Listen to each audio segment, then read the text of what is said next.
Begini Ustadz, kriteria sombong itu dari mana Ustadz? Kadang-kadang kita nggak merasa sombong, tapi orang lain menuduh sombong. Kamu sombong banget sih jadi bendahara, padahal itu bukan duit kamu. Nah, seperti itu Ustadz. Padahal kita nggak merasa sombong. Kita nggak merasa sombong, tapi orang lain menilai saya itu sombong gitu kadang-kadang. Ada yang seperti itu Ustadz. Terima kasih. Demikian Ustaz. Assalamualaikum warahmatullahi wabarakatuh. Waalaikumsalam warahmatullahi wabarakatuh. Nabi SAW mengatakan, khairukum li ahlihi wa ana khairukum li ahli. Sebaik-baik manusia di antara kamu, kata Nabi, yang terbaik kepada keluarganya. Dan akulah orang yang terbaik di antara kalian kepada keluarga. Artinya yang tahu betul mengenai diri kita adalah istri kita. Ketika istri kita mengatakan kita sombong, maka bisa jadi betul kita sombong. Karena dia selalu bersama dengan kita.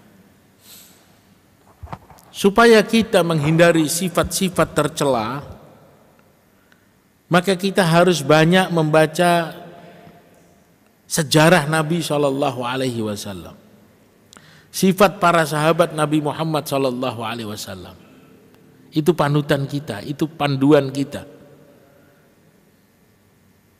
Diterangkan di dalam kitab tersebut segala macam sifat Nabi SAW.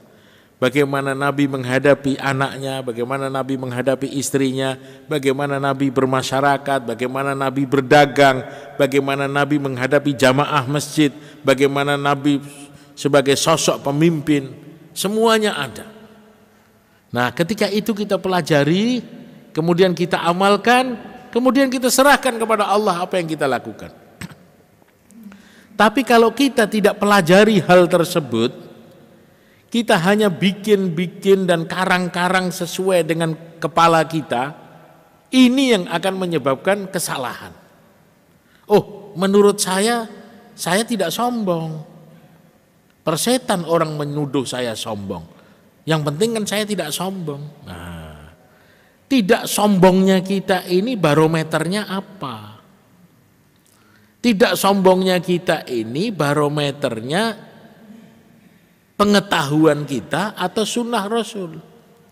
Seperti kita mengatakan, sholat saya sudah benar, sholat saya sudah bagus, nggak ada masalah. Sampai jangankan kita, sahabat Nabi SAW sendiri pun kadang-kadang bingung. Nabi katakan, sholli fa innaka lam tusalli. Sholatlah kamu karena kamu belum sholat. Loh, saya sudah sholat ya Rasulullah. Datang lagi, Nabi katakan, sholli fa innaka lam tusalli. Sholatlah kamu karena kamu belum sholat. Diulangi lagi. Dilihat oleh Nabi, sholatnya masih salah. Menurut dia benar, menurut Nabi salah. Sampai ketiga kalinya, Nabi katakan, sholli fa innaka lam tusalli. Sholatlah kamu karena kamu belum sholat. Aswa'un nas sariqatan alladhi yasriku salatahu wa kaifa yasriku salatahu ya Rasulullah la yutimmu ruku'aha wa la sujudaha. Seburuk-buruk pencuri orang yang mencuri ketika sholat. Bagaimana dia mencuri ketika sholat ya Rasulullah? Dia tidak sempurnakan ruku' dan sujudnya. Mungkin hari ini kita merasa sholat kita benar, tapi menurut Nabi belum tentu benar. Mungkin hari ini kita merasa bahwa diri kita tidak sombong, tapi mungkin menurut Nabi kita masih sombong. Sayyidina Umar bin Khattab radhiyallahu anhu tanya kepada Hudzaifah radhiyallahu anhu. Siapa itu Hudzaifah radhiyallahu anhu? Dialah seseorang yang memegang rahasia Nabi SAW, yang mencatat nama-nama orang munafik. Sekelas Umar bin Khattab radhiyallahu anhu, yang Nabi pernah katakan, laukana min ba'di nabi lakana Umar nabiyan. Andaikan setelah aku ada seorang nabi, maka Umar yang pantas menjadi nabi setelah aku. Yang ketika Umar lewat di satu lorong, ada setan di situ mau lewat di lorong yang sama, setannya kabur takut dengan Umar bin Khattab radhiyallahu anhu. Sekelas itu dia datang kepada Hudzaifah radhiyallahu anhu dan dia mengatakan, wahai Hudzaifah, sampaikan kepada aku, apakah nama Umar ada di dalam catatan kamu bahwa aku ini orang munafik? Orang sekelas Umar pun takut, jangan-jangan dia punya sifat nifak pada dirinya. Apalagi kita. Maka dikatakan ittahimu anfusakum, tuduhlah dirimu. Kita tuduh diri kita.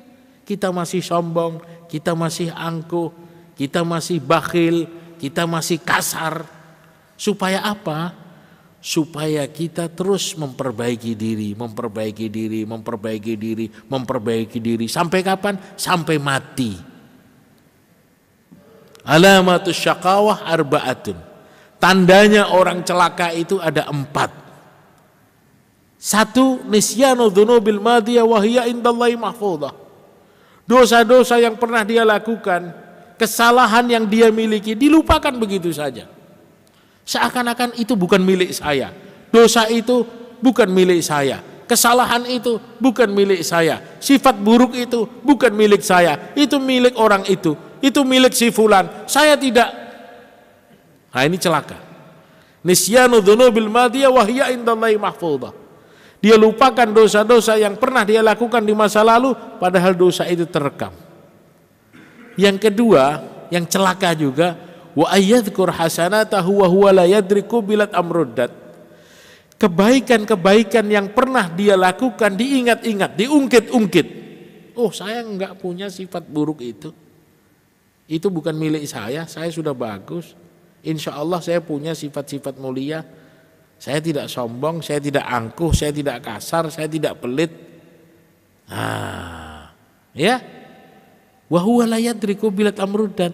Padahal dia itu tidak tahu apakah benar kebaikan itu dia miliki.